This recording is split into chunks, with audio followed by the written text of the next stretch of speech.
আপনি কি খুব বিপদে আছেন বা এমন কিছু চাইছেন যা পাওয়া অসম্ভব মনে হচ্ছে? মাত্র ৬০ সেকেন্ড সময় দিন আমাকে। আজ আমি আপনাদের এমন একটি শক্তিশালী আমলের কথা বলবো যা নিয়মিত করলে ইনশাআল্লাহ আপনার জীবনের কঠিনতম সমস্যাও দূর হয়ে যাবে। এই আমলটি স্বয়ং নবীজি সাল্লাল্লাহু আলাইহি ওয়াসাল্লাম শিখিয়ে গিয়েছেন। আমরা অনেকেই হয়তো জানি না যে ইস্তেগফারের শক্তি কতটা প্রবল। পবিত্র কোরআনে আল্লাহ তাআলা প্রতিশ্রুতি দিয়েছেন যে যারা বেশি বেশি ইস্তেগফার করে আল্লাহ তাদের রিজিকে বরকত দেন এবং অভাব দূর করে দেন। আমলটি হল প্রতিদিন অন্তত ১০০ বার আস্তাগফিরুল্লাহ পাঠ করা। আপনি কাজ করতে করতে, হাঁটতে হাঁটতে বা অবসরে এটি পড়তে পারেন।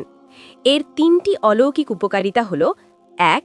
আপনার মনের সব দুশ্চিন্তা দূর হয়ে যাবে। ২. আপনার রিজিকে অভাবনীয় বরকত আসবে। ৩. আল্লাহ আপনার দোয়া কবুলের পথ সহজ করে দেবেন।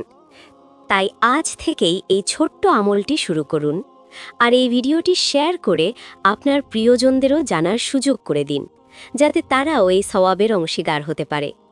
এই ধরনের আরও ইসলামিক ভিডিও পেতে আমাদের ইসলামিক চ্যানেলটি সাবস্ক্রাইব করে রাখুন। আজকের মতো শেষ করছি। আল্লাহ হাফেজ। জাযাকাল্লাহু খাইরান।